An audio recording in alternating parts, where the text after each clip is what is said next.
my CEO wife, Willow. Never imagined that postponing our anniversary dinner for a last-minute company meeting would cost her our marriage. When she came home, all she found was a single piece of paper, the divorce agreement I'd left behind. It was only then that she realized, after 5 years of marriage, she had long turned breaking promises into a habit, and taken my one-sided devotion as something that would last forever. She thought I would tolerate her endlessly, never once considering that one day I might walk away without hesitation. But when I finally let go of our love, she couldn't. Within a week, the headlines exploded. Renowned financial queen gives up career to search for her husband. The entire city was stunned. Chapter 1. The air in the meeting room felt frozen. More than 20 people's eyes were all fixed on that woman, someone I knew too well. Even if it were just the back of her in a photo, I would still recognize her instantly. Third quarter financial results are 12% below expectations. And your explanation is market factors.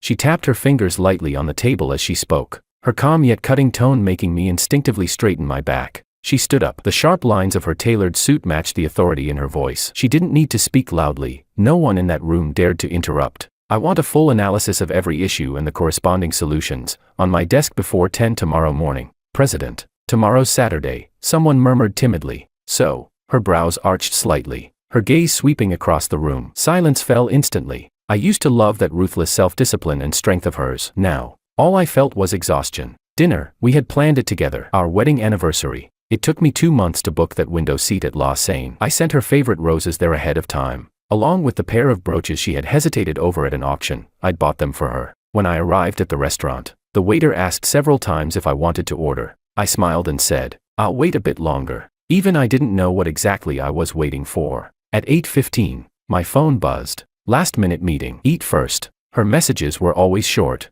precise, not a single unnecessary word. I stared at the screen for a long time, then slowly called the waiter over and handed him a brown envelope. "When Miss Liu arrives, please give this to her." By the time she rushed into the restaurant, I was already gone. I imagined her expression when she opened the divorce papers. Would she finally frown for once? Or would she, as always, calmly sign her name and ask her lawyer about the next steps? I didn't know, and I didn't want to know anymore. When she came home, I was sorting through my files. She stormed in, slammed the papers onto the table. "What is this supposed to mean?" Her voice trembled, not from sadness, but from anger. "The literal meaning," I said calmly, as if we were negotiating a business contract. "Because of one dinner, you're divorcing me over one missed dinner?" I shook my head. "It's not about dinner." I took out my phone, opened a few screenshots, her chat history with the new investment director, Makoto. One particular line was circled. "Tonight's discussion was very pleasant. Looking forward to a more in-depth exchange next time." She snapped instantly. "That was work. You think I'm cheating on you?"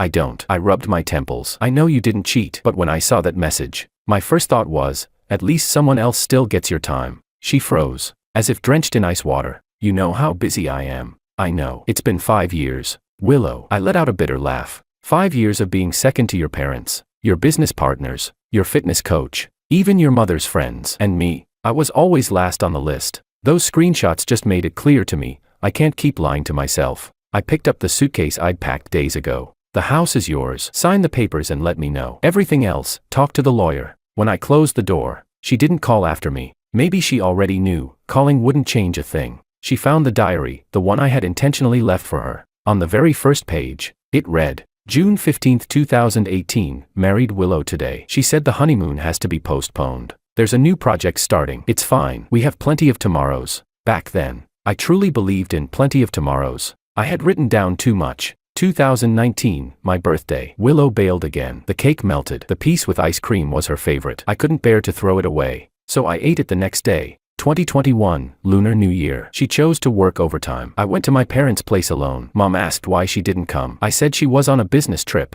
She would never know how perfectly I cooked the lamb chops that day. She would never know how many client dinners I declined, just for one of her hugs. I forgave her again and again, convincing myself each time, she's just too busy. She doesn't mean it. But deep down, I knew the truth. I was never part of her schedule. I wasn't one of those meetings marked in red on her calendar. I wasn't her mother's weekly reminder about herbal soups. I wasn't even as important as the location updates her fitness coach sent her. I was simply someone labeled, can be rescheduled anytime. Now she had finished reading the diary, finally realizing that it wasn't that I didn't love her. It was that she had never cherished me. At 3 a.m., I stood on the balcony of my small rented apartment, smoking the cigarette she used to hate. The winter air was freezing. but I didn't feel cold at all. I had finally let go, and she had finally learned that what she lost wasn't just a night, a dinner, or a few text messages. She lost the men who had always waited for her to come home. And I finally understood. Some people, you give them an entire spring, and all they return is a passing breeze.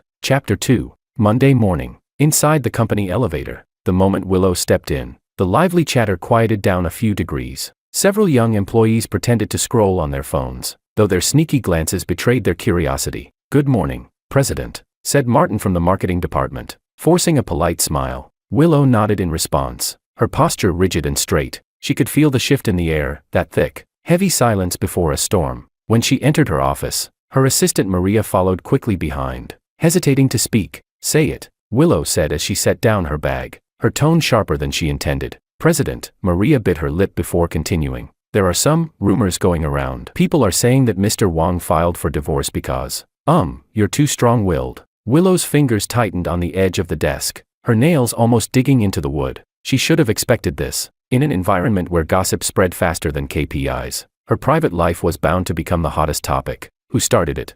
"I'm not sure, but yesterday Director Makoto was chatting with some people in the break room for quite a while." Willow's gaze sharpened. Makoto, the newly hired investment director last month, Harvard MBA. Solid performance, but something about him always felt off. Noted. "How's the prep for the 10 o'clock project kickoff meeting?"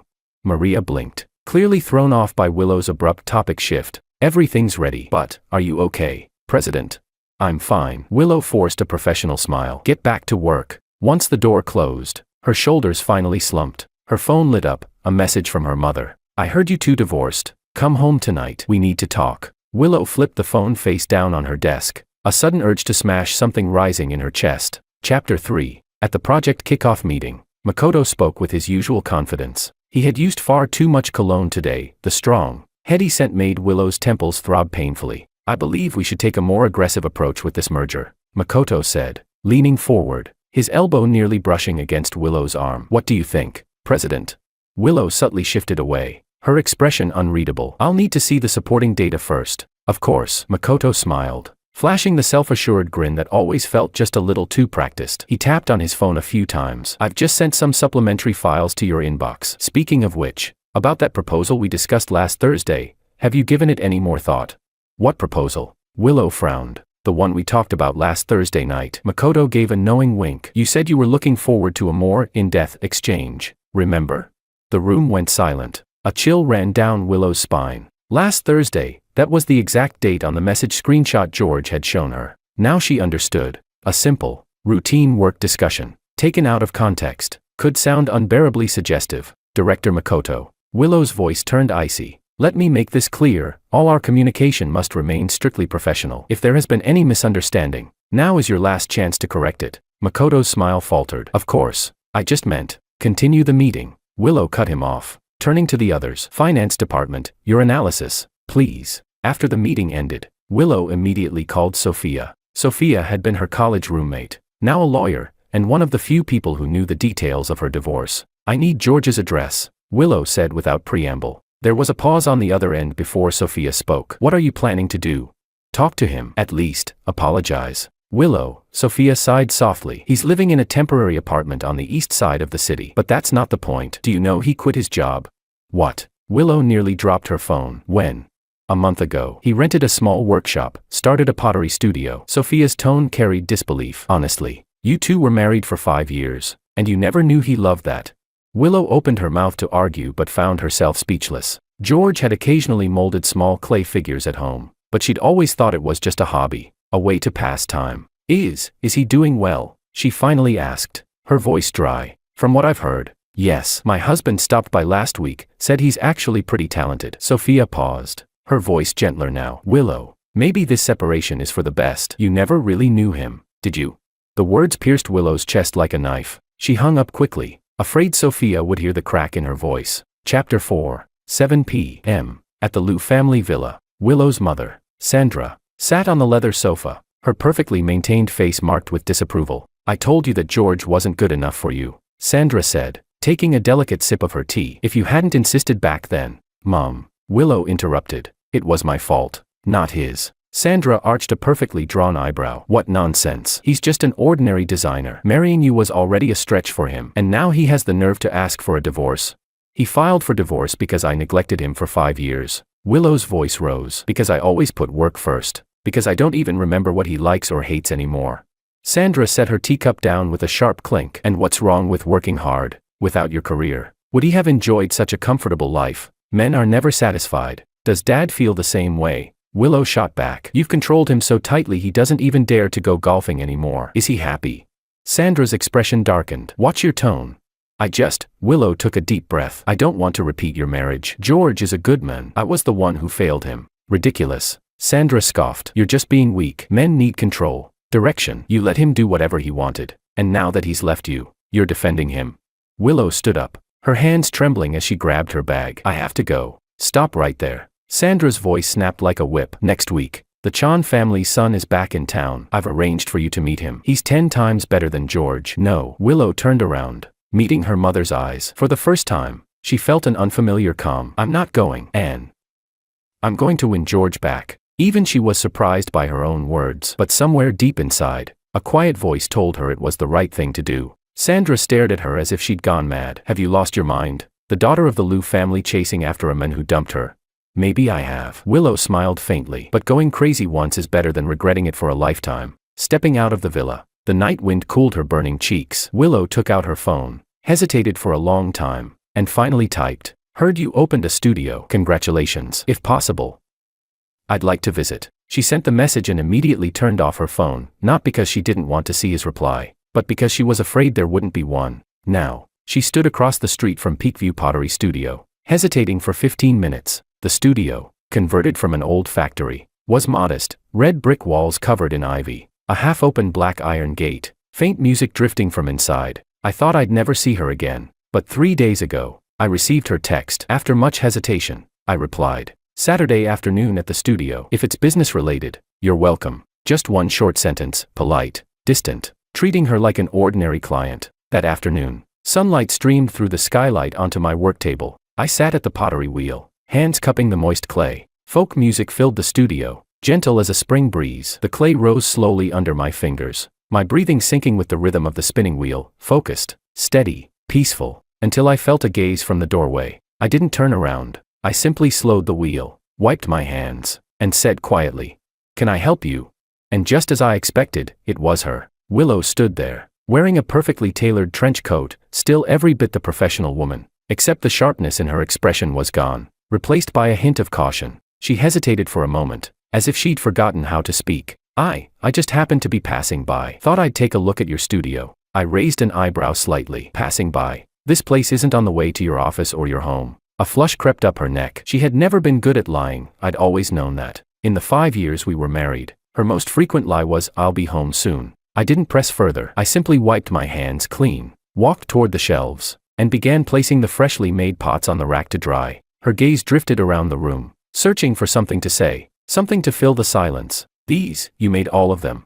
I nodded. Yeah. I wasn't interested in showing off or explaining. She'd never cared before, never asked what I actually did at the ad agency. Never even knew the projects I was in charge of. The air grew heavy between us. I thought I'd just let her look for a few minutes and leave. But then her eyes landed on the vase I'd just been working on. This one. The moment she reached toward it, I said coldly, "The center of balance is off. It's going to collapse." Then, without hesitation, I pressed the clay down, crushing the shape entirely, and tossed the lump back into the reclaim bin. I heard her draw in a small, startled breath. The vase could have been saved. All it needed was a bit of reshaping. But I had no intention of fixing it, just like I had no intention of fixing our marriage. A cracked vase isn't worth mending. Why start doing this all of a sudden? Her voice trembled slightly. I mean, pottery. You never mentioned it before. Turning my back to her, I dropped the clay into the water bucket, my tone as calm as if I were telling someone else's story. I minored in ceramic art in college. Work got busy later, so I let it go. She was quiet for a moment. You never told me that. I finally turned to look at her, really looked at her. You never asked. I watched the way that single sentence struck her. She didn't cry. She didn't argue. She just stood there, stunned, then forced out a small, awkward comment. The studio name is interesting. Peakview. Is it taken from your name? Leaning against the sink, with damp clay still on my fingers, I looked at her and replied evenly, though there was a subtle edge in my voice. Not entirely. In ceramics, Peak view refers to a rare glaze pattern, random, uncontrollable, impossible to replicate. I paused, meeting her eyes, watching understanding dawn there for a fleeting second. Like certain moments in life, I said quietly, once you miss them, they're gone forever. The words chilled the room the moment they left my mouth, but I couldn't soften, not now. If I did, she might think there was still a way back. Her shoulders trembled faintly, as if struck by something unseen, but she said nothing. Then thunder cracked outside. Within seconds, rain poured down, drumming hard against the tin roof, as if the sky itself was breaking open. I walked to the window and pulled down the shade. Looks like you'll be here for a while, I said. This rain's not stopping anytime soon. She didn't answer, but I could tell she didn't want to leave. Or maybe she was waiting for me to give her some kind of sign. Tea? I asked, my voice neutral, the way one might speak to a casual visitor. Okay, she said softly, nodding. I turned toward the small kitchenette in the corner. The sound of boiling water and the faint fragrance of tea leaves unfurling in the cup, all of it was familiar to me. I warmed the cups, measured the leaves, poured the water, each step unhurried, deliberate. I could feel her gaze on my back, tinged with curiosity, the same kind that always came too late. She had always arrived too late, understood too late, felt too late. You quit your job for this? She asked as she accepted the cup from me, her voice careful, almost fragile. Sitting on the work stool opposite her, with just enough space between us, I replied evenly. Not entirely. 10 years in architectural design was enough. I was tired. I took a sip of tea, then added quietly. I'm 34. If I don't start doing what I actually want now, I might never get the chance. She hesitated. But, can you make a living from this?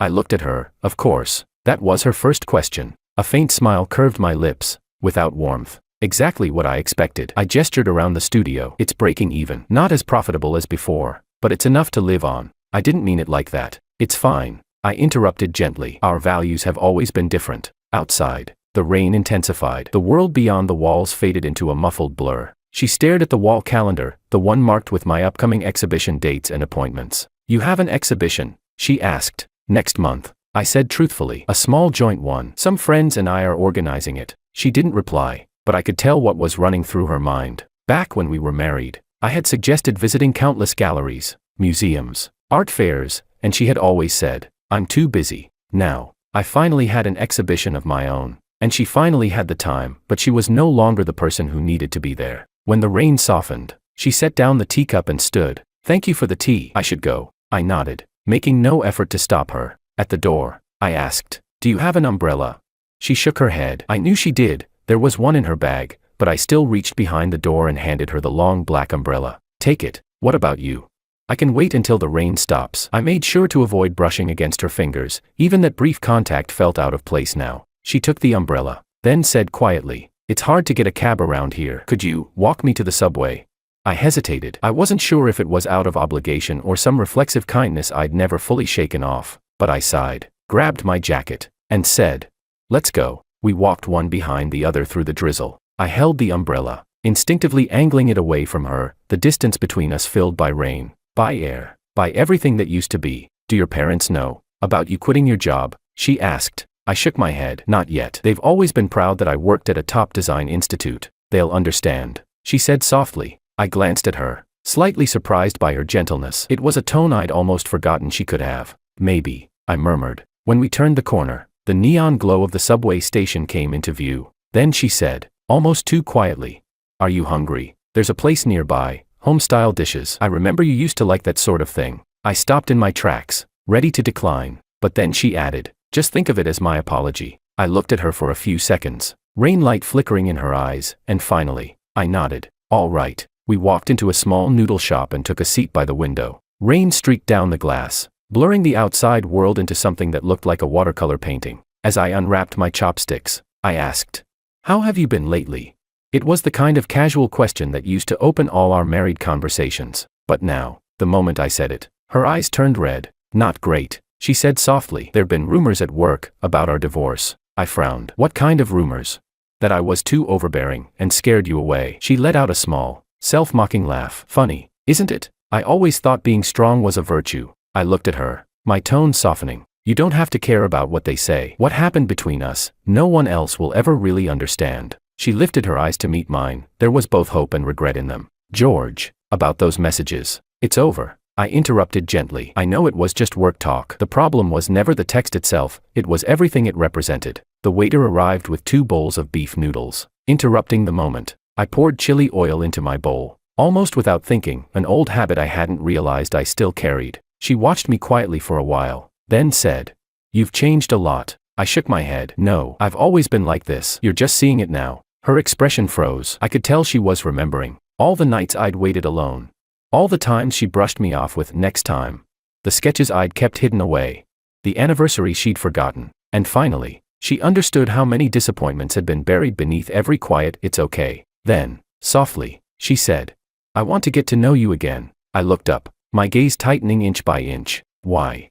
"Because," her voice trembled, "I realized maybe I only loved the version of you I imagined. The real you, I never truly knew." I stayed silent for a long time. The sound of rain outside filled the space between us. Finally, I shook my head slowly. "It's too late, Willow." Chapter 5. Monday morning. As Willow stepped into the company lobby, she spotted Makoto leaning casually against the reception desk, holding 2 cups of coffee. "Good morning, President." He greeted her brightly, offering 1 cup, double espresso. "No sugar." I remembered correctly. Right.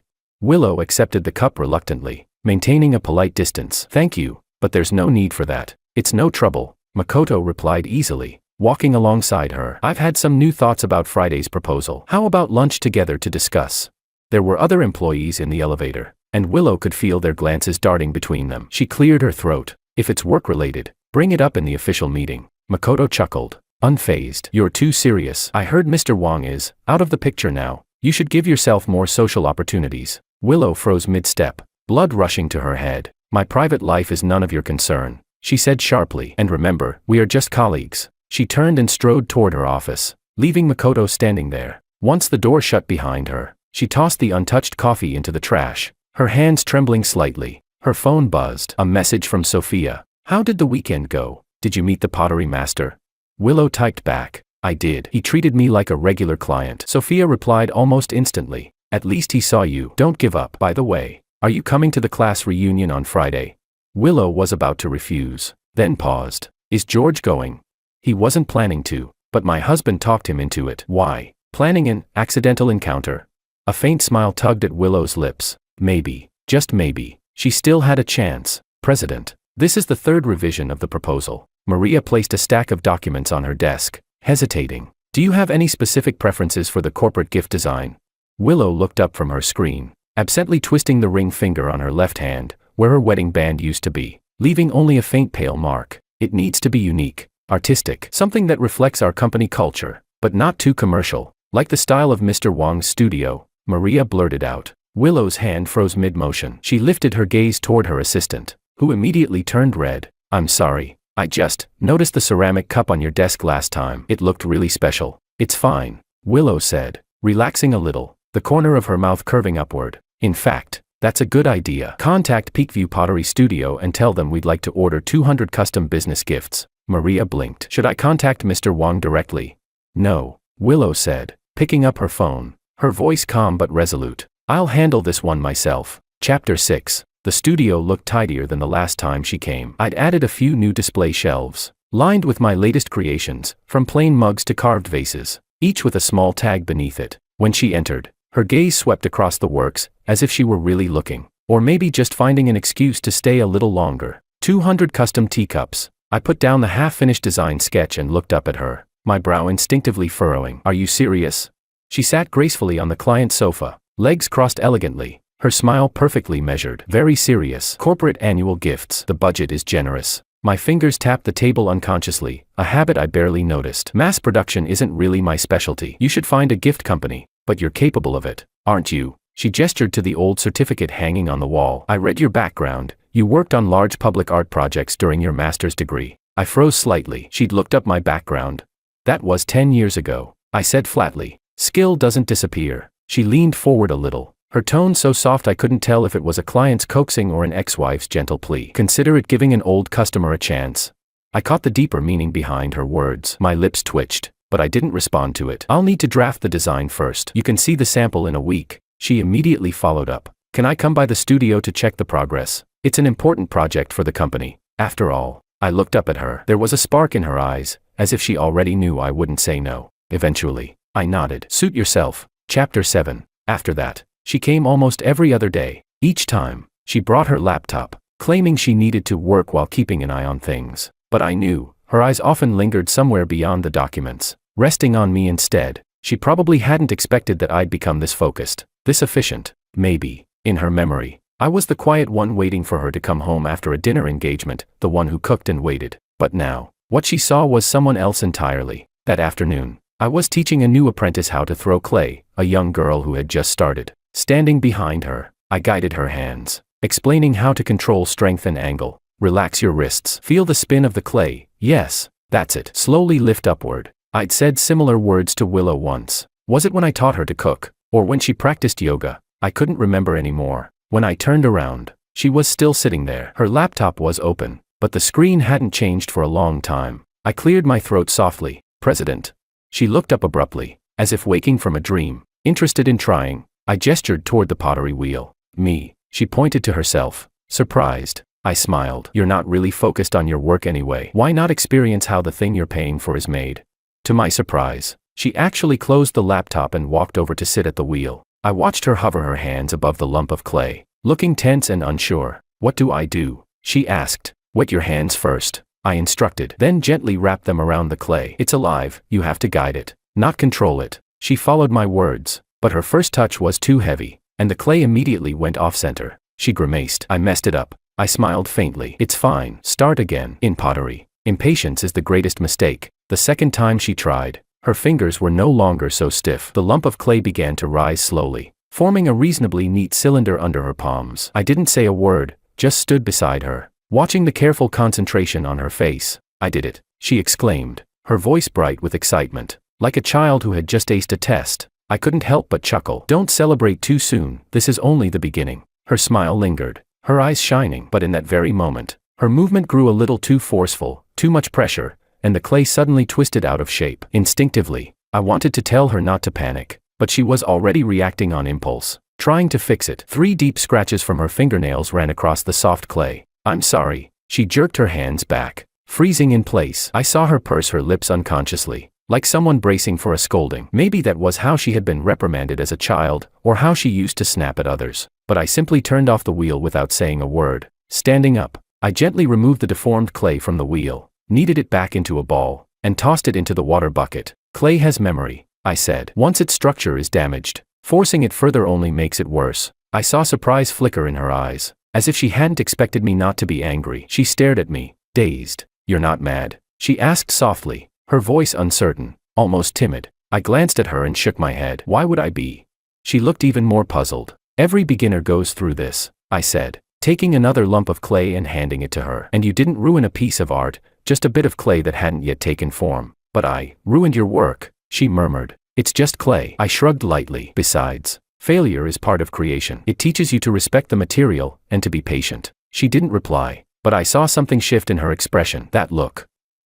I knew it too well. It wasn't simple regret, it was the realization that she'd been wrong for a long time. And now that she finally understood, she had no idea how to turn back. We'd been married for so many years, yet only now was she truly hearing what I'd been saying all along. And what I said wasn't just about clay, it was about time, ideals, every bit of passion and persistence she'd ignored. Want to try again? I asked, holding the new piece of clay out to her. She looked at me and nodded. This time, she didn't smile, she didn't speak, she just sat quietly at the wheel, wet her hands, placed them gently on the clay, and began to turn the wheel, slowly, steadily. I stood beside her, watching as the lump of clay spun beneath her palms, rising, warping, gathering, unfolding. In that moment, her expression finally reminded me of the Willow who had always belonged to her work, calm, composed, focused. But this time, she was quiet not because of a contract or a meeting, she was quiet because she was feeling something with her hands, letting herself touch the world for once. Maybe she had never truly understood me, but at least for that fleeting moment, she was trying to. President, here's the report you asked for. Maria placed a folder on the desk, her eyes flicking curiously to the small clay bowl Willow was turning in her hands. Is that one of Mr. Wang's pieces? Willow smiled faintly. No, I made it. Pretty ugly, isn't it? It's very artistic. Maria chose her words carefully, then suddenly seemed to remember something. Oh, by the way, did you know? There was a time last year when Mr. Wang often waited for you outside the company. Willow's hand froze midair. When was that? Around November, I think. It was already really cold, Maria recalled. One night, I worked late, it was past 9, and I saw him standing across the street by the coffee shop. I asked if he wanted me to let you know, but he said no, that you didn't like being disturbed when you were working. Willow's chest tightened painfully. Last November, that was the height of the annual merger project. She had been working almost every night until dawn. She couldn't remember at all that George had been waiting for her. He did that often? She asked quietly. Maria nodded. Later, I chatted with the security guard. Oldley. He said Mr. Wong came 2 or 3 times a week. Sometimes he waited for hours. Oldley wanted to go up and tell you, but Mr. Wong always refused. Said you were under a lot of pressure and he didn't want to bother you. Willow's vision blurred. She remembered that winter, every time she came home late, George would have hot tea and supper ready. He never complained, never asked where she had been, and she had never noticed the frostbite on his hands from waiting outside in the cold. President, are you all right? Maria asked softly, concern in her voice. I'm fine. Willow quickly wiped the corner of her eye. Thank you for telling me. After her assistant left, Willow pulled open the drawer and took out George's old journal. She flipped to the entries from last November, and there it was. November 15th, Willow's been working for 36 hours straight. Went to her company to try to convince her to rest. Saw her office light still on, but didn't dare go up. Last time I interrupted her meeting, she got really angry. Bought warm milk and left it at the front desk. Asked Assistant Zhang to give it to her. Hope she at least remembers to eat. Willow closed the journal, clutching the misshapen clay bowl tightly against her chest, and at that moment, she finally understood the real reason George had chosen to divorce her. It wasn't that he'd stopped loving her, it was that her indifference had hurt him so deeply. There was simply nothing left for him to wait for. Chapter 8. It was Friday afternoon. I was discussing glaze color formulas for a new cup design with Alicia. She was a bright kid, a graduate student at the Academy of Fine Arts who came by on weekends to help out, interning while borrowing the studio equipment. I liked that kind of collaboration, quiet,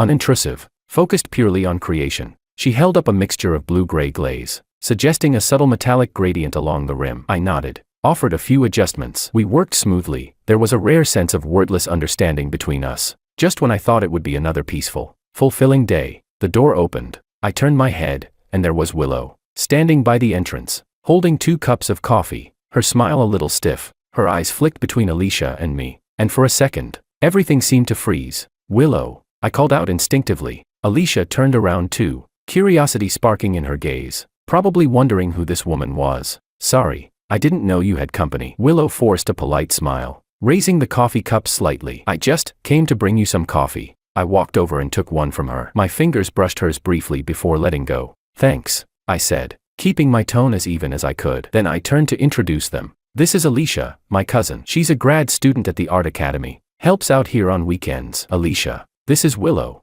my. Before I could finish, she said it for me. Ex-wife. She extended her hand, like she wanted to make a point, or maybe just mock herself. Nice to meet you. Alicia's eyes widened. Oh wow, you're the legendary finance queen. Mr. Wong talks about you all the. Alicia. I cut her off immediately. Could you glaze the bisque-fired batch for me? Alicia blinked, then caught on quickly. With a mischievous grin, she slipped away to the other side of the room. What was she about to say? Willow asked, her tone calm but her eyes giving away a flicker of curiosity, or was it something else? I coughed lightly, steering the topic away. Nothing important. The design drafts are finished, want to see them. I led her to the display table, where 5 sample cups stood in a neat row. Each one had been made with a different technique, distinct firing curves, subtly varied textures. Even the logo at the bottom had been reworked into an integrated design. Her fingers brushed along the rim of one cup, her touch slow, deliberate, almost reverent. They're perfect, she murmured. Just fundamentals, I said, trying to sound casual, to stop my emotions from spilling out. Pick one. We can start mass production next week. But she didn't answer. Instead, she looked up at me, and asked something I never expected. After the divorce, have you ever regretted it? I froze for a split second. Why are you asking? I managed to keep my voice steady. Because I have. Her gaze locked onto mine, eyes as bright as they were on the day we got married. So bright I couldn't hold them for long. Every single day, she added. I took a deep breath, but before I could answer her, the door opened again. That voice, I knew it all too well. Willow, I knew I'd find you here. I turned around. Makoto stood at the doorway, holding a bouquet of red roses like he'd come to make a declaration of war. Willow's hand jerked back from the cup she had just touched, as if burned, and I felt the faint ripple in my chest go completely still. Her tone turned cold. I don't recall we had plans today. Last-minute idea. He raised the bouquet with a practiced smile. The most beautiful flowers for the most beautiful woman. From the corner, I heard Alicia give a soft, disdainful snort. I didn't stop her. Her instincts were rarely wrong. Willow didn't take the flowers. I saw the flicker of embarrassment cross her face, but she steadied her voice. I'm in the middle of a business discussion. Oh. Makoto arched a brow, his gaze shifting toward me. I thought you two were finished. The words were casual on the surface, but the provocation underneath was deliberate. I kept my composure, pushing down the heat rising in my chest. We are discussing business. The president commissioned us to make the company's annual gifts. He scanned the studio, his eyes sliding over the shelves and tools, the clay and glazes, as if he were appraising a small-time craftsman's shop. This kind of tiny setup can handle a corporate order. Willow, I know several suppliers far more professional than this. Before I could respond, Willow spoke first, her tone sharp as ice. Director Makoto, first of all, address me properly, it's president. Second, my business decisions don't require your input. And lastly, please leave. For a moment, I was stunned. In 5 years of marriage, she had never once stood up for me in front of anyone. And now, she didn't even hesitate. Makoto's smile faltered. He slammed the bouquet down onto the work table. Suit yourself. Then he stormed out, the door slamming so hard that the small ceramics on the shelves trembled. Silence spread like still water. Sorry, Willow murmured after a while. I cleared my throat softly. It's fine. Have you decided on the design?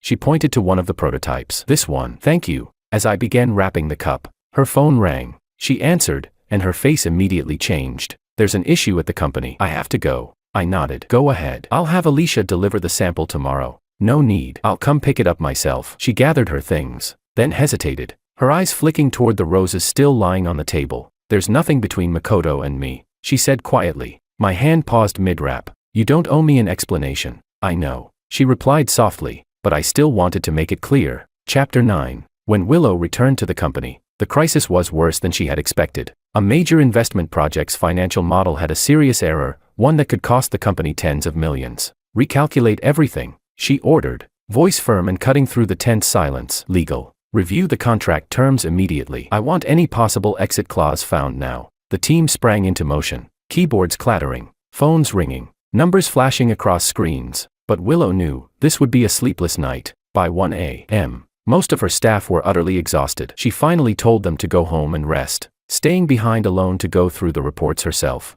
Her fingers hovered over the contact labeled George in her phone. For a moment, she almost pressed call. In the past, whenever work crises hit, George was always the calmest person she knew. On those long nights, he would listen quietly as she vented, then point out what she'd missed, always from an angle she hadn't considered. Her thumb lingered above the screen for several seconds, before she withdrew her hand. She couldn't rely on him anymore, not like before. Not as if she still had that right. Outside the window, the city's lights were fading, leaving only a few scattered glimmers, and in that silence, Willow finally understood those nights described in George's journal, the ones where he waited for someone who never came home, worried but too afraid to disturb her, eventually falling asleep alone. By 5 in the morning, they had finally found a solution. Willow slumped back in her chair, utterly drained, her eyes burning from fatigue. The coffee on her desk had long gone cold, leaving a ring of dried residue at the bottom, as murky as her spinning thoughts. President, Maria peeked into the room, her voice soft but startled. Did you stay up all night again? Should I get you some breakfast? No, thank you. Willow forced a smile. Is everyone ready for the 9 o'clock emergency meeting? They've all been notified. But maybe you should go home and rest first. Willow shook her head. No time. She pushed herself up from the chair, and a wave of dizziness hit so suddenly she had to grab the edge of the desk for balance. President, Maria rushed over in alarm. You're pale. Are you all right? I'm fine, Willow waved weakly. Just low blood sugar, probably. Wait here. Maria ran out, returning minutes later with a small box of chocolates. Please, eat this first. I'll call Mr. Wong to come pick you up. Willow's head snapped up. Why George? Maria blinked. Because, last time you were sick, She stopped mid-sentence, realizing her mistake. Last time, when? Willow pressed, her voice low but urgent. Last December, I think, Maria said softly. You'd been working over 40 hours straight and came down with a bad fever. Mr. Wong came to get you. Stayed at the hospital all night. He told me not to mention it, said you didn't like people seeing you when you're weak. Willow's throat tightened. She had no memory of that night, just a blur of the hospital ceiling and the 4-needle in her hand. She'd always assumed it was her assistant who'd taken her there. There's no need to call him, she said at last, voice faint but steady. I'll be fine. Chapter 10. By the time the meeting ended, it was already 3 in the afternoon. Willow had forced herself through 2 grueling hours of crisis management. Now she felt completely drained, like something inside her had been hollowed out. When she returned to her office, she stopped short in surprise. There was a thermal lunch bag sitting neatly on her desk. "What's this?" "A delivery from Alicia," Maria explained. "Mr. Wang's cousin. She said he told her to make sure you eat it while it's still warm." Willow opened the bag and found a neatly packed lunchbox inside, steaming shrimp congee with a few side dishes, all perfectly arranged, all her favorite flavors. Underneath the lunchbox was a folded note. "Eat on time. Go, go, George." Just that simple signature was enough to make Willow's eyes sting. She remembered how, whenever she was sick, George would cook the same shrimp congee, explaining how shrimp added protein, ginger warmed the stomach, and scallions brought aroma without being too strong. "President." Maria's voice was soft, uncertain. "Are you all right?" Willow quickly wiped the corner of her eye. "Yes. Tell Alicia I said thank you. She already left." "But," Maria hesitated. "She mentioned that Mr. Wang talked to Miss Sophia on the phone last night. He heard the company was in trouble, so he made this for you." The spoon froze midair. So George had found out through Sophia, and he'd stayed up, worried enough to cook and send food through his cousin. That quiet warmth spread through her chest before she could stop it. After finishing the congee, she felt noticeably better. She opened her laptop, ready to dive back into work, only to notice an unread email from an unfamiliar sender. The subject line read, "Some thoughts on the financial model." She clicked it open. It was a thorough analysis of the very crisis she had been dealing with, clear, professional, and precise. The message pointed out several risk factors she had overlooked, and even suggested potential solutions. There was no signature, but the phrasing, the way of thinking, it was unmistakably George. Her heart began to pound. Without thinking, she called Sophia. "Did you tell George about what's happening at my company?" Sophia's voice instantly turned guilty. "He just asked how you've been, and I might have mentioned you were dealing with a work problem." "Why?" "He sent me an email," Willow said quietly. "Anonymous. About the project. Let me guess, no name." Sophia chuckled softly on the other end. Classic George, always helping in silence, pretending it's nothing. Willow bit her lip. "Does he still ask about me? Often?" "What do you think?" Sophia replied. "Every time we meet, the first thing out of his mouth is, 'How's Willow?' He still can't let go, just keeps pretending he already has." When the call ended, Willow sat staring at the email for a long time. Finally, she clicked reply, and typed just one word, "Thank you." Chapter 11. It was 10 at night. I sat in the noodle shop downstairs from my studio, staring at the bowl of soup noodles that had long gone cold. The screen of my phone lit up, no new messages. I didn't even know what I was waiting for. I went to her apartment today. The door code was still the same, my birthday. She hadn't changed it. I didn't know what that meant, and I didn't dare to think too much about it. I just left the ribs and vegetables on the kitchen counter, glanced at the photo wall. Our wedding photo was still there, covered in a thin layer of dust. I left a note. "Eat on time. Go." When I stepped out, I lingered at the doorway for a long time. The door wasn't locked. I almost turned back, but I didn't, because I knew if I went back inside a second time, I might never be able to leave again. Before leaving, I placed some medicine and vitamins by her door. Alicia had mentioned she'd been looking pale lately. I didn't know in what capacity I was doing these things anymore, ex-husband, friend, no one. All I knew was that when she was tired, she always forgot to take care of herself. And I'd gotten used to quietly filling in those small gaps she left behind, the ordinary parts of life she always overlooked. I didn't tell her I had been there today. Didn't tell her I'd seen the wedding photo still hanging on the wall. Didn't tell her I stood outside for 20 minutes, trying to summon the courage to type in that code, the one that once belonged to us. I just hoped that maybe, even because of these little things, she'd eat properly, rest on time, and live a little gentler with herself. Chapter 12. It was late Friday night. I was already in bed, ready to sleep, when my phone rang. Alicia's name flashed on the screen. "Brother, Willow's burning up," she said in a panic. "I brought her congee, but she can barely stand." I sat up instantly. "She's home alone." "Yeah. Are you going to do something about it or not?" I hesitated for a moment. "I'm coming over." "No need," Alicia interrupted. "I'm already here. Just call her tomorrow." "Okay."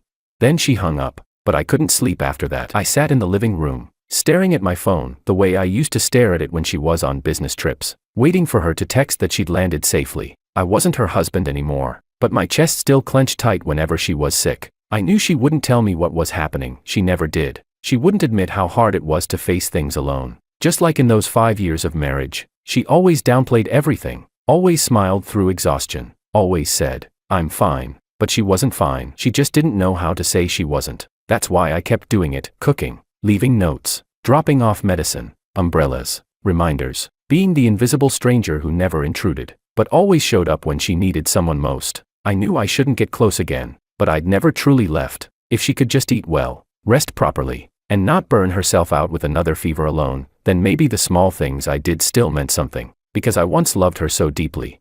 And now I could only love her like this, quietly. As the ex-husband she no longer saw, the thermometer beeped sharply through the phone. Before I even heard the rest, Alicia's voice trembled on the other end. 39, 6 degrees. Brother, you were right. My mind went blank. I didn't catch anything she said after that. I didn't even put on my shoes properly, just grabbed my medical kit and ran. It wasn't the first time she'd had a fever, but before, I was the one sitting by her bedside all night, not leaving her for a second. Now, she wouldn't even say, "I'm not feeling well." I raced up the stairs, heart pounding. Alicia opened the door, and I rushed past her straight into the bedroom. Willow was curled up in bed, her face flushed red, eyes hazy with fever. The confident, sharp, high-heeled executive I'd known was now fragile, like a small flame about to go out. "How long has it been?" I asked, trying to sound calm, though my fingers trembled. "Since last night, started with a headache." Her voice was barely more than a whisper. I had to lean close to hear. I reached out, pressing my palm gently to her forehead.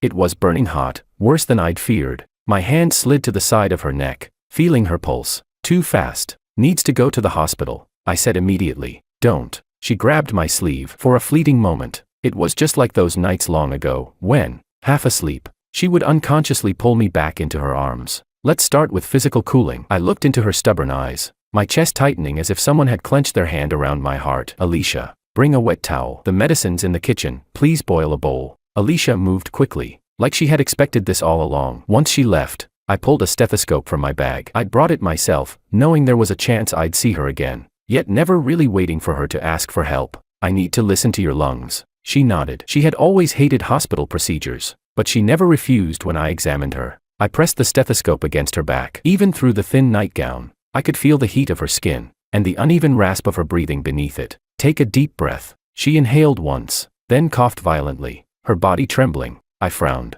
lowering my voice. "There's a wheeze in your lungs. If the fever doesn't drop by morning, you have to go to the hospital." "When did you start practicing medicine?" Her voice was weak, like wind brushing past the edge of glass. I packed the stethoscope away and tried to sound light. "My dad's a traditional Chinese doctor. I grew up surrounded by it." I paused, glancing at her. "You never knew?"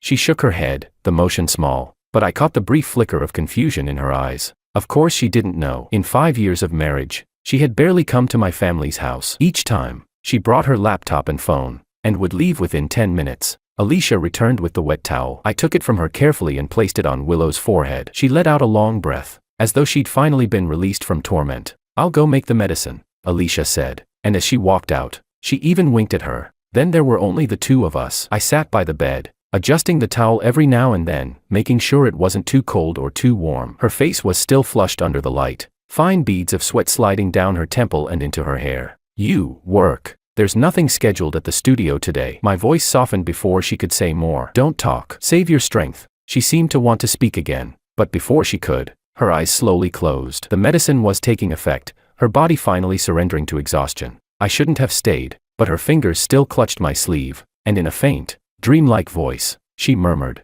"I'm sorry. I was wrong. I shouldn't have ignored you." My hand froze midair, then she pulled my hand against her burning cheek, as if searching for something familiar, something safe. "I know," I whispered at last. Maybe she really did, but so what?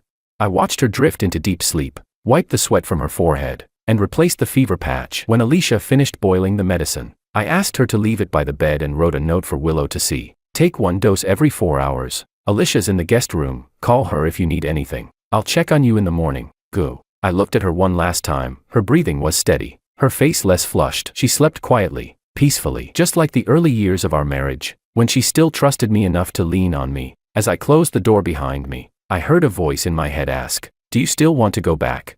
I didn't answer. Not long after I got home, my phone lit up. "Thank you, the medicine's bitter." I stared at those words for a few seconds, the corner of my mouth twitching. Then I typed, "Bitter medicine works best. There's porridge in the fridge, heat it up before eating." As my fingers paused, an image flashed through my mind, her sitting up in bed, a fever patch on her forehead, frowning as she swallowed the medicine. She had never been good at taking care of herself. Too strong, too proud, even her illnesses had to be endured in silence. I leaned back in the chair and closed my eyes. She finally admitted it was bitter. 5 years ago, she would never have said that. She used to say, medicine is medicine, not dessert. What's there to fuss about? Now she said it was bitter, as if she'd finally allowed herself to show weakness in front of someone. I couldn't quite tell what I was feeling. Pity, weariness, or a tenderness that came too late. Then the phone lit up again, a message from Alicia. A photo. Willow was sitting up in bed, holding a notebook, writing intently. In the corner of the photo, I could see a sticky note she had put there herself. Maybe you could start writing your own diary, Alicia. I couldn't help but smile. Alicia was always a bit mischievous, but this time she was right. She did better than I ever did. The photo wasn't clear enough to see what Willow was writing, but I could guess the first line probably wasn't something like financial summary or quarterly objectives. I shouldn't overthink it. Her fever just broke. That doesn't mean anything. Chapter 13. For the next 3 days, I kept taking care of her, coming over twice a day, morning and evening, bringing herbal porridge I'd cooked myself, medicinal herbs, a thermometer, and a kind of concern I refused to admit even to myself. I tried to keep everything precisely measured, nothing more and nothing less. I changed the wet towel on time, logged her temperature on my phone, and varied her meals each day. But every time she tried to talk to me for more than a few moments, I'd find an excuse to leave.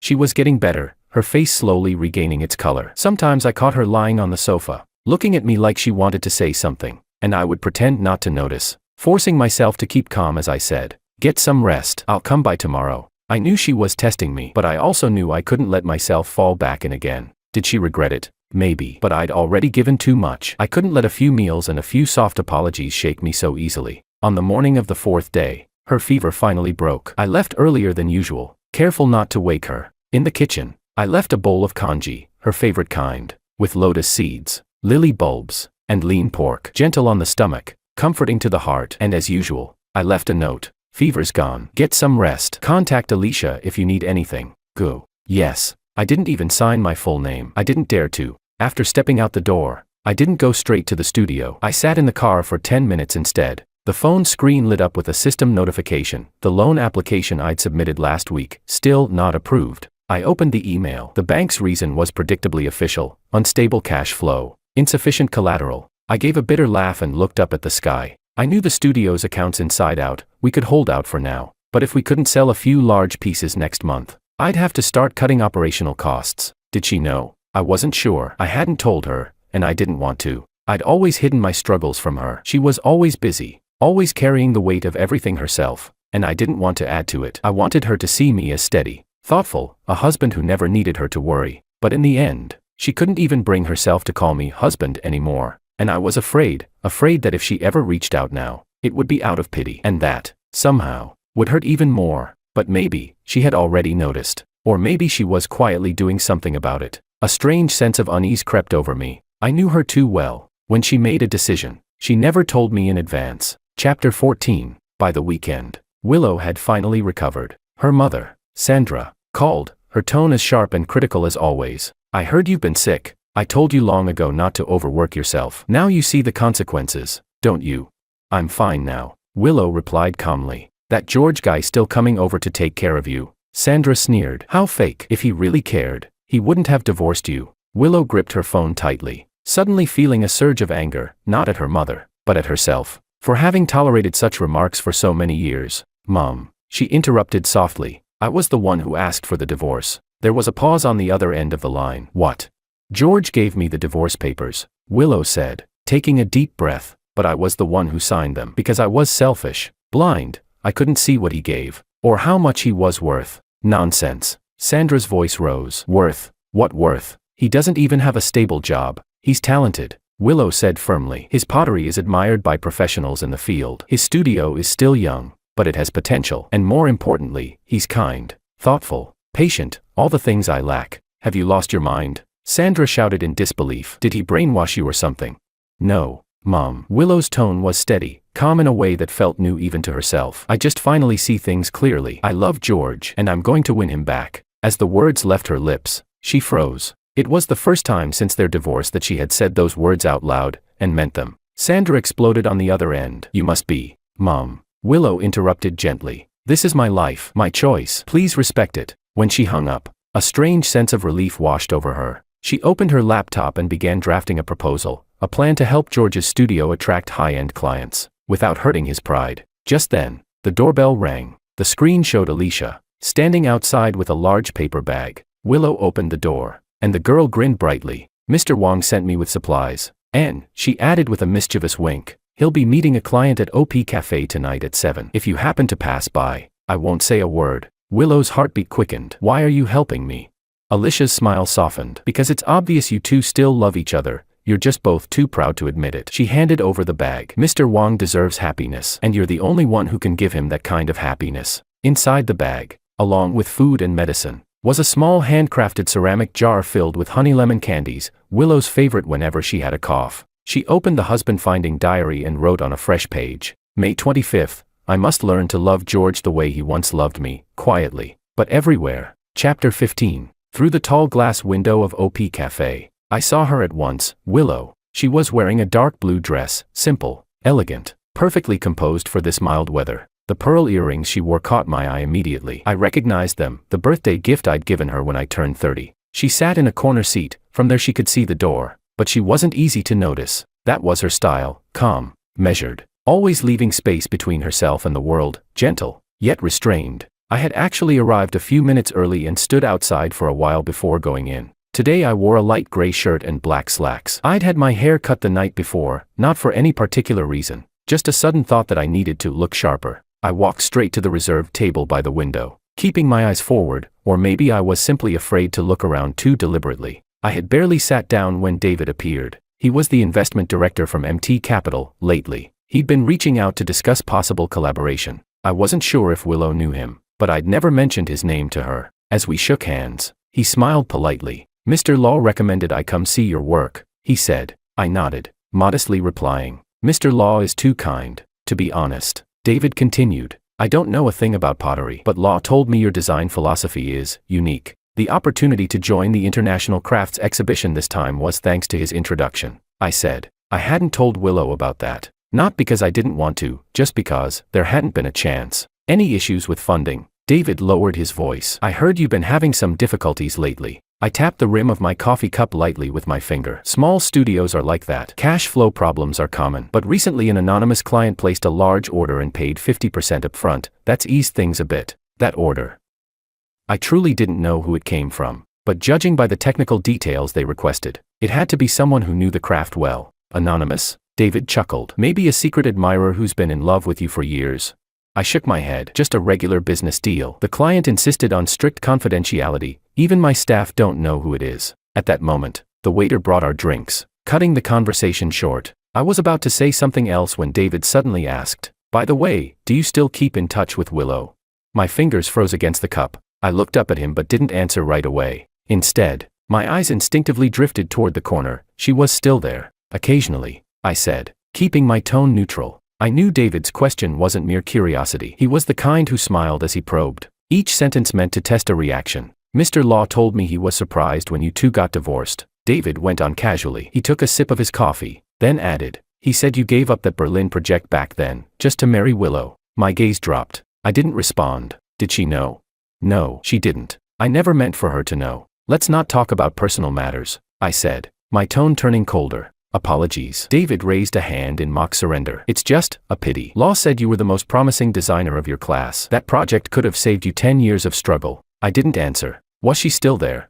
I didn't dare look up to find out. Chapter 16. An hour later, Willow was sitting in Duncan's office. Several old project files spread open before her. Duncan was a man in his 50s, with silver at his temples and sharp, perceptive eyes. "I worked with George for 7 years, he said, sliding a file toward her. "He was the most talented designer on our team. This," he tapped the folder, "was the Berlin project, a joint design opportunity with some of the top architectural firms in the world. The kind of offer that comes once in a decade." Willow opened the file. George's name was listed clearly, followed by the note, "Politely declined." May 2018. Duncan continued, sighing. 2 weeks before your wedding, he came to my office and asked to withdraw from the project. Said his fiancée's career was taking off and that moving to Berlin wasn't an option." Willow's throat tightened. That was around the time she'd been promoted to vice president. She really couldn't have left her position then. But she couldn't even recall George mentioning any of this to her. And that's not all. Duncan pulled out more files. 2019, director position for our Shanghai branch. 2021, guest lecturer offer from NYU School of Architecture. He turned them all down.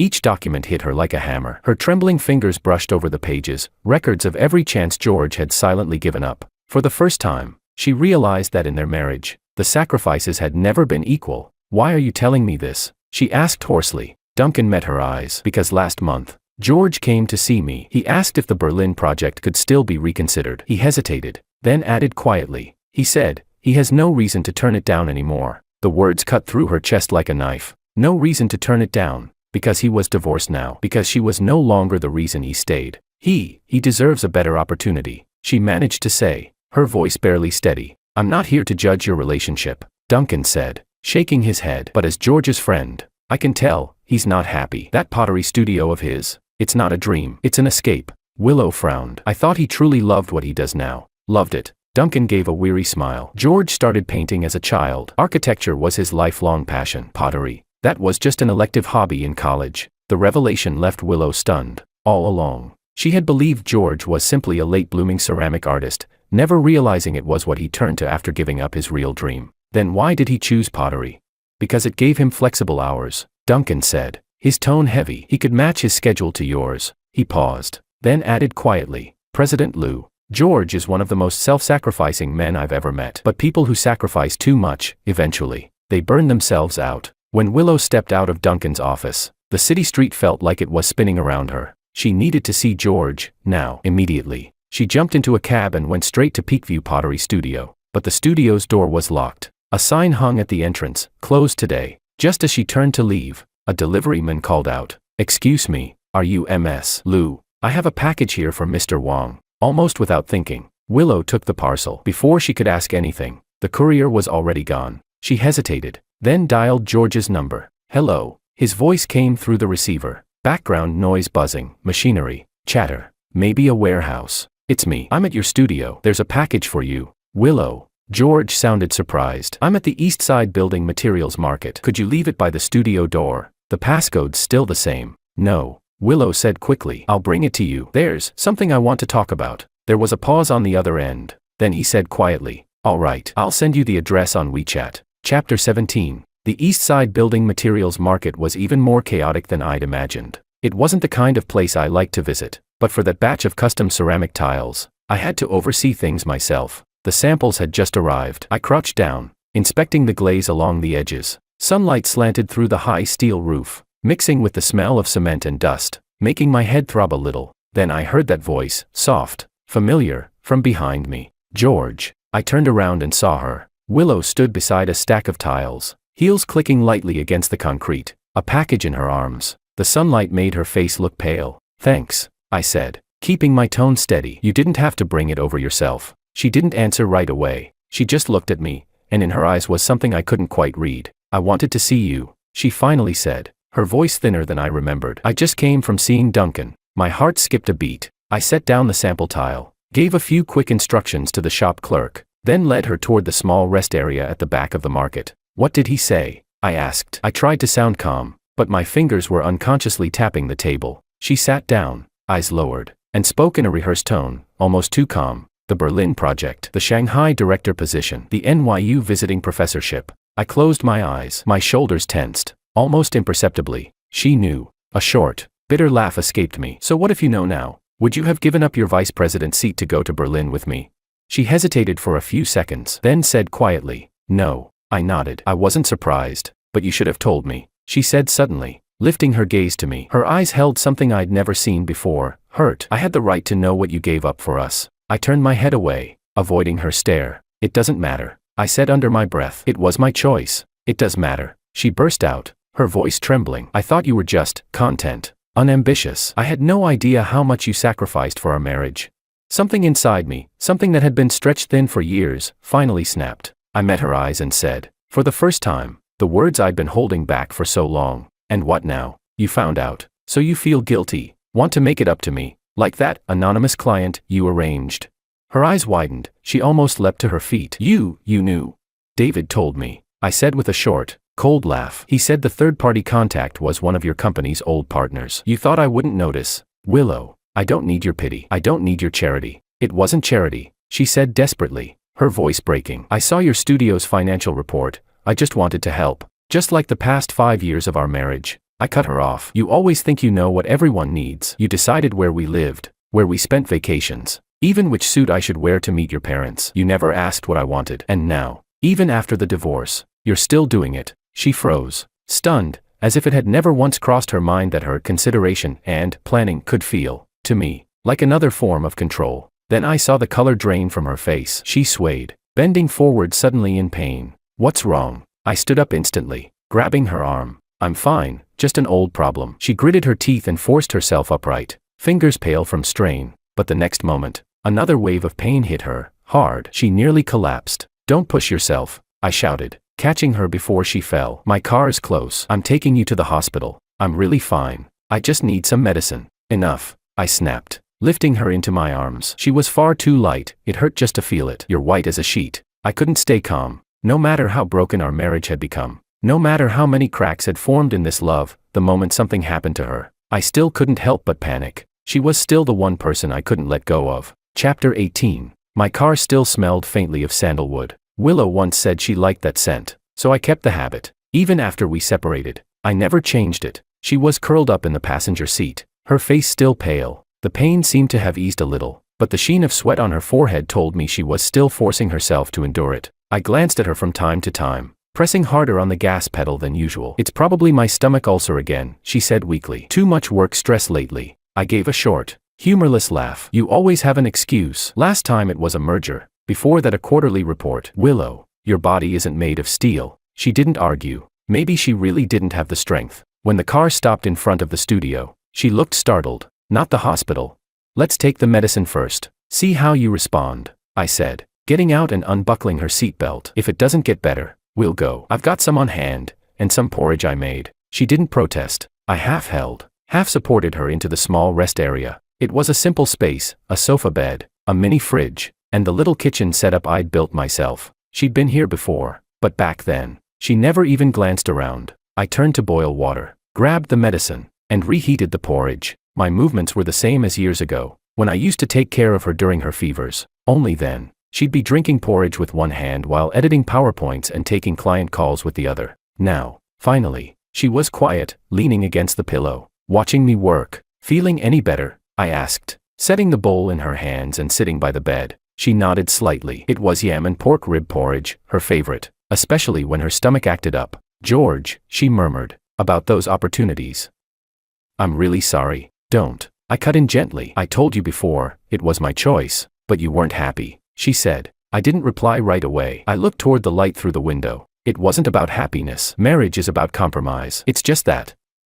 I compromised more than you did, and in the end, I burned myself out. Her hands trembled as she set the bowl down. These months, I've been reading your old journals, your sketches, she said softly. I realized I never really knew you at all. I gave a faint, bitter smile. And now you do. What am I then? A fool who doesn't know how to stop sacrificing himself. She shook her head quickly and suddenly reached for my hand, eyes glistening with tears. No, you're someone who loved me more than I ever imagined. I instinctively tried to pull my hand away, but she held on too tightly. Her tears finally fell. I was wrong. I was so wrong. Her voice cracked into pieces. I thought success was everything. I thought it was natural for you to step back. I didn't realize how blind I was until I lost you. I didn't speak. I just looked at her, a heavy, restless ache rising and falling in my chest. These past months, I've been secretly following your studio's page, she said through her tears. I watched your new works, watched you so focused at the potter's wheel. That version of you, I'd never seen him before. Maybe the man I thought I loved was never real. Maybe he was just the version of you I invented in my head. Willow, let me finish, she whispered, choking on her words. Today I finally understand how much you gave up for me. But I don't want you to sacrifice for me anymore, George. I want you, the real you. Your dreams, your stubbornness, your joy, your frustration.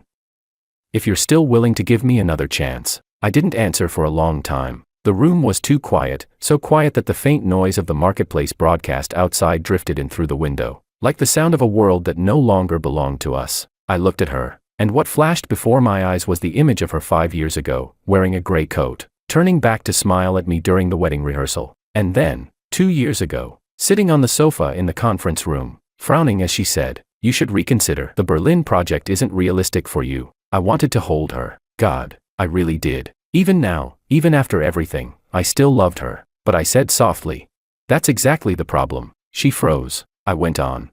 I still love you, Willow. But love isn't enough for us to start over. Her eyes widened. Tears broke free, pouring down like a dam giving way. I stood up, turned, and carried the empty bowl into the kitchen sink. I didn't know if she followed me. All I knew was that with my back turned to her, my chest felt like it was being torn apart. I hadn't expected her to actually lock away her work phone. It was the first business phone I'd ever given her, the familiar black case now closing with a small click. Like she was sealing away the old Willow who once measured her entire life by efficiency and results. You're seriously not bringing your work phone? I asked, raising an eyebrow so high it nearly touched my hairline. She tucked a loose strand of hair behind her ear and smiled with a kind of ceremony. Rule number 1 of dating, full attention. She only brought her personal phone, on silent. We'd agreed to start over, like two ordinary people, learning about each other again, without the weight of titles or old habits. Not remarriage, reintroduction. Today was our first official date. For the past 2 weeks, we'd only met occasionally, chatting about the weather, new exhibitions, trivial things. Neither of us mentioned Berlin, or the anonymous client, or the marriage that didn't survive. She made the restaurant reservation, but I mustered the courage to make a suggestion. Actually, there's a new art cinema showing a Theo Angelopoulos retrospective. I paused, then added, almost apologetically, if you don't mind. To my surprise, she nodded without hesitation. I love that idea. In that moment, I felt something I hadn't in years, an easy, weightless calm. She wasn't controlling every detail anymore. She was giving me space and giving herself a chance. The film was long, eternity and a day. I sank into it completely. For the first time in a long while, I felt the quiet tremor that only art could bring, not the kind tied to exhibitions, commissions, or survival. I knew she was watching me, secretly, but I didn't turn around. For once, it wasn't a one-way gaze between us. When the movie ended, we went to a small cafe nearby. I told her about how I'd minored in film theory in college, about framing, lighting, rhythm, about how some directors used silence as language. She listened, absorbed, her eyes glowing. When did you get so into film? She asked, smiling softly. I wanted to tell her, before I met you, that afterward, all my time had belonged to her, but I didn't blame her, and I didn't want her to blame herself. She asked, if you could go back, would you change anything? I said, no. Without all those mistakes, we wouldn't be sitting here now. Her eyes glistened again, and I simply reached out, and gently took her hand. Chapter 19. At 3 in the morning, my phone started vibrating on the nightstand. The caller ID showed Willow. That wasn't like her. Even though we'd reconnected, our relationship wasn't at the point where she'd call me at this hour. I picked up, hello. On the other end came ragged breathing, and between gasps, a broken word. Hospital. I was instantly awake, sitting upright. What happened? My dad.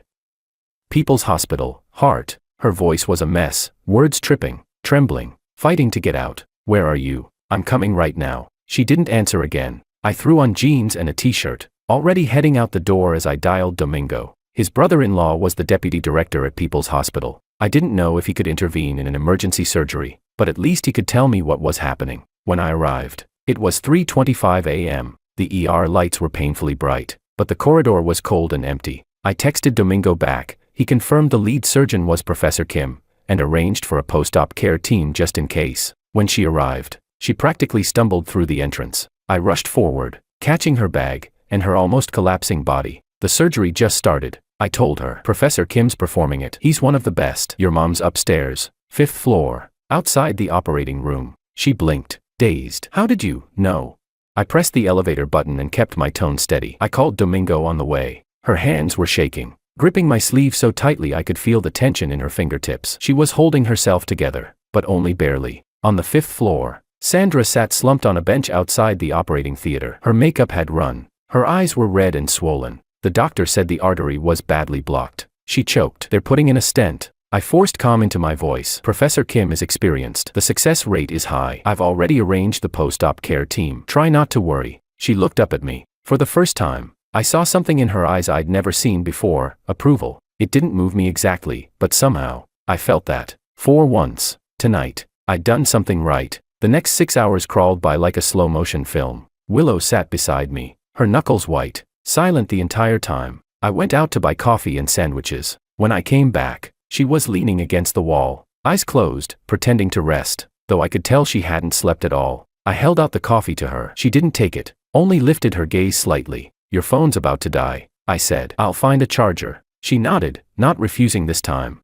She'd always been that independent. So independent that even when she was falling apart, she tried to look perfectly composed. She didn't realize I could see right through it. At 8:30 a.m., the light above the operating room finally went off. Professor Kim came out, removing his mask. His tone was calm. The surgery was very successful. The relief barely hit me before Willow's body gave out. I caught her as she slumped forward. When her head fell against my shoulder, I felt the weight of everything she'd been holding in, finally breaking loose. Professor Kim explained a few post-op instructions. The patient couldn't be visited today, he said. Come back tomorrow. I looked at Willow, then at her mother. I'll take you home to rest for a bit. I told Sandra, you should change clothes. Eat something, otherwise, you'll both collapse. She hesitated, then nodded. No argument, no resistance. When I drove her home, she was silent the whole way. I half expected her to say something cutting, maybe, where were you when it mattered? Or, you're meddling again. But instead, just before getting out, she whispered, thank you. I didn't turn around. Standing outside that hospital in the pale morning light, I only knew one thing. I wanted Willow not to be afraid anymore, even if we were no longer each other's destination. As long as she needed me, I would still be there. Not for a title, not for a reason, just for her. Chapter 20. At 6 a.m, I stood by the bench outside the ward, holding a stack of freshly printed medical reports. The doctor had just finished his rounds and said the recovery was going well, but I still liked to double-check everything myself. Willow arrived a few minutes later, carrying a bag of breakfast and her father's clean clothes. There were faint shadows under her eyes, clearly. She hadn't been sleeping well these past few days. Still, when she saw me waiting by the door, she frowned slightly and asked, why are you here so early?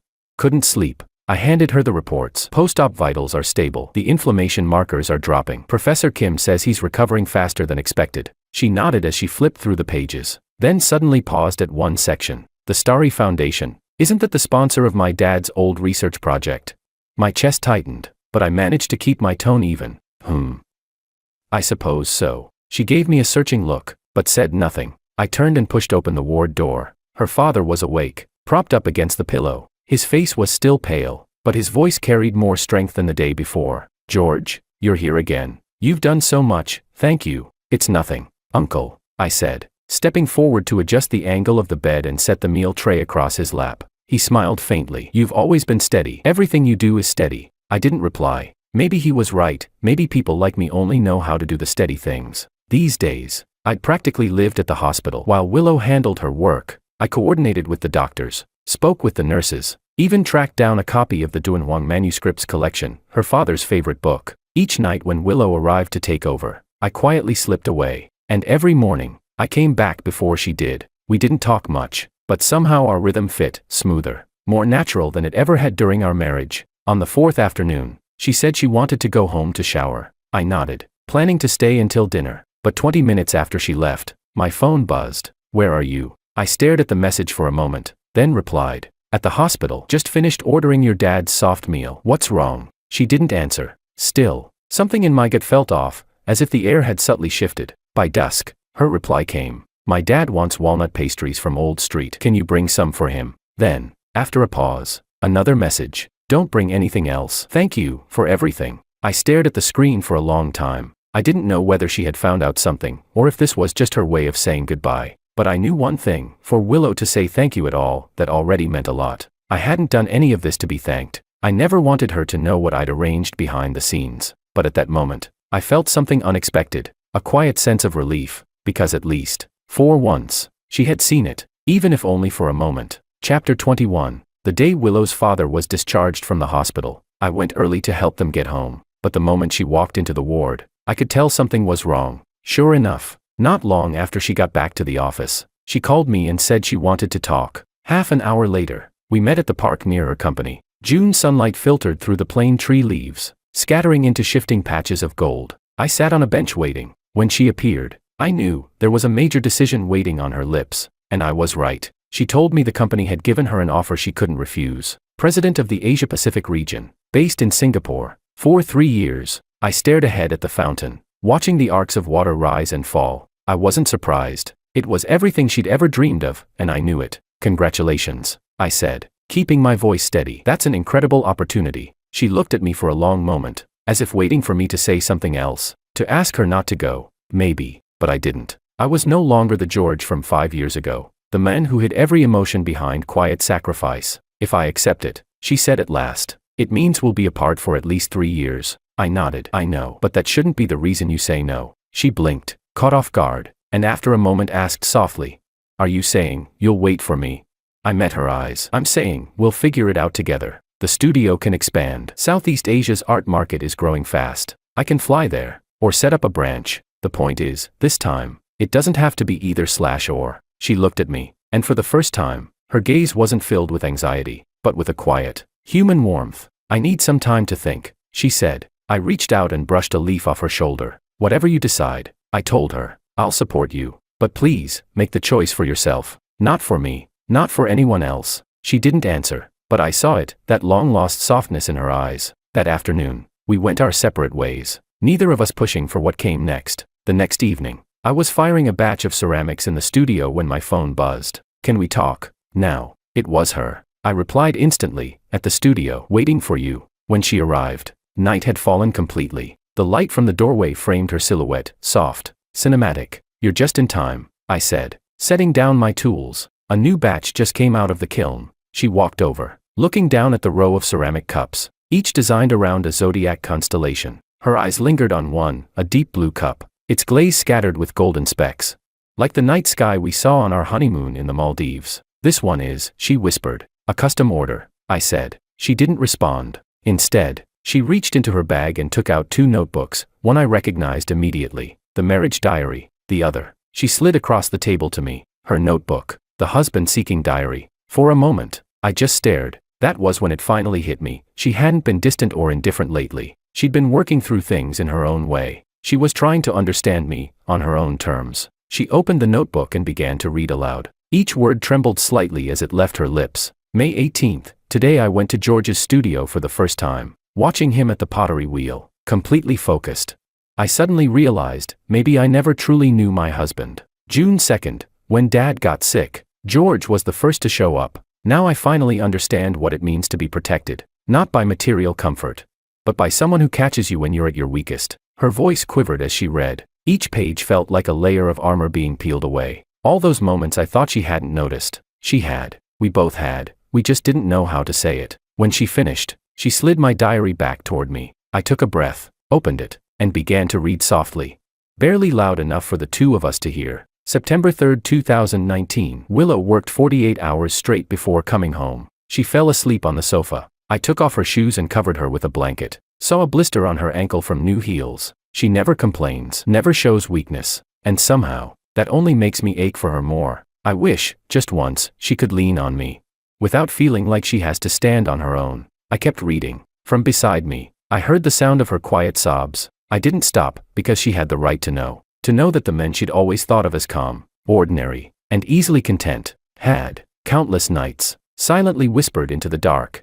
Are you tired? I wish you'd lean on me, just once. We sat there, turning page after page, passage after passage, retracing the last 5 years, as if we were untangling a knot that had been wound tight for too long. When I finally closed the notebook and was about to speak, she spoke first. I've decided to turn down the Asia-Pacific position. My heart clenched. I was about to object, but she gently pressed her hand over mine, steady, resolute. She told me it wasn't sacrifice. It was choice. For herself. She said she'd already contacted a headhunter, found several new opportunities, and that she wanted to become a partner at my studio. We could create together, she said, do what we love, without either of us having to step aside. Listening to her, I didn't reply right away. Instead, I walked to the workbench, opened a drawer, and pulled out a folder I'd been preparing for days. Yes, I'd already been ready. When she opened it, I saw the shimmer of tears in her eyes. Peak View, Southeast Asia Expansion Proposal. She looked up, her lips trembling. When did you make this? These past few days, I said quietly. I don't want to love you through sacrifice anymore. I want to love you through building, through what we create together. She threw her arms around me, tears soaking into my shirt. I didn't move away. Then she whispered, through her tears, that she had a better idea. 2 years in Singapore, she said, and then we'll go to Berlin together. Her eyes shone. You owe yourself that Berlin project, and I can work remotely. I looked at her, and my heart softened completely. I nodded. In that moment, I knew she had truly changed, and she truly loved. Then she reached into her bag and took out a small box. Inside, a pair of platinum rings. identical to the ones from our wedding. She smiled softly. "These aren't remarriage rings," she said. "They're a promise to begin again." I didn't speak. I simply knelt down on one knee. Just like I did back then. And yet, this time, it was something entirely different. "Willow," I said, voice trembling. "Will you give me another chance? Not to go back, but to begin again. As the people we were always meant to become." She smiled through her tears, and in that glow, her eyes sparkled like the stars over the Maldives that night so long ago. She nodded. Chapter 22. She arrived at La Seine restaurant, on time. 5 minutes earlier than me. I was sitting by the window, the familiar river view flowing quietly behind me. I held the menu in my hands but hadn't read a single word. 5 years ago today, she had been 2 hours late. I sat here back then, staring at a table of cold dishes.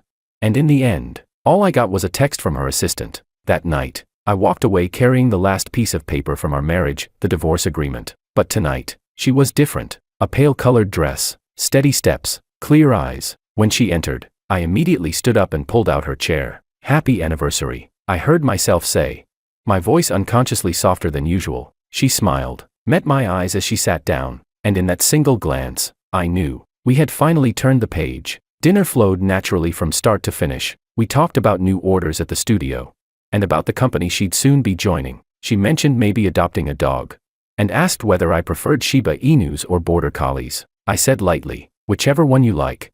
And she rolled her eyes at me, playful, alive. We were like two ordinary people at the start of something new. Getting to know each other again. Learning to fall into rhythm again. No old sharpness. No wary silences. Just us, rediscovering ease. When dessert arrived, I reached into my pocket and took out a small brocade box I'd kept hidden for a long time. She stiffened slightly, as if she'd guessed something and guessed wrong. "Don't panic," I said with a smile. "Just open it." She did, and froze. Inside was a tiny ceramic cup, no bigger than her thumb. "Turn it over," I said. She carefully flipped it, and her fingertips brushed against a row of carved numbers. 2018, 6/15, our wedding day. For a few seconds, she was silent. Then her gaze softened. I took out a second cup. "This one's for the day of our first fight, 2019, 4/7. She gave a small, quiet mm. One by one, I lifted each cup from the box. 7 in total, each one different in shape and glaze. Each one representing a moment in our story. The day we met, falling in love, the wedding, the first argument, the silence, the reunion, and the last cup was the largest, a coffee mug. She looked at it, hesitant. As I handed it to her, on the bottom, the carved date read, 2023, 5/20, the day we divorced. She looked up at me, voice barely above a whisper. "That day is worth remembering too." I took her hand, looked straight into her eyes, and nodded. "Especially that day," I said. "Without it, we wouldn't have become who we are now." Her eyes turned red, while her emotions softened just a little. I slowly lifted from the cup the ring I had designed myself. It wasn't our old wedding band. I had deliberately chosen a new design, a main diamond, flanked by 2 small sapphires. Just like my Starry Night pottery series, quiet, profound, yet glimmering with hope. I stood, then knelt halfway before her, took a steady breath, and said, "Willow." I looked straight into her eyes. "Will you marry me again?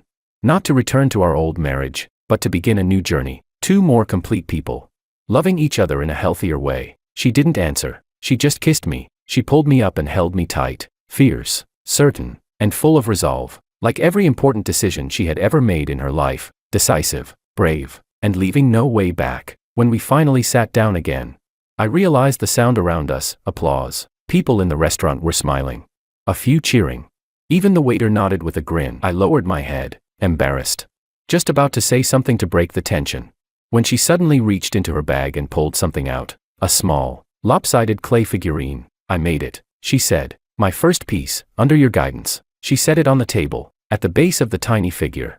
She had carved today's date, and beneath it, a line of handwriting. "Please take care of me for the rest of our lives." I looked at the crooked little figure, and laughed until my eyes filled with tears. Then, with full solemnity, I placed it beside the row of ceramic cups. To others, it must have looked like the most mismatched display imaginable, but to me, it was priceless, because that was our story, real, imperfect, and utterly sincere. When we left the restaurant, I stopped by the door, reached into my jacket pocket, and took out a key. I placed it in her palm. She looked at me, confused, her eyes full of question marks. "The studio key," I said softly. "You're always welcome home." The way she gripped that key, I'll remember it for the rest of my life. Her palm was small but strong, and the metal teeth left faint marks in her skin. She looked at me then, and in her eyes, there was no doubt, no hesitation. Only, for the first time between us, nothing left unseen.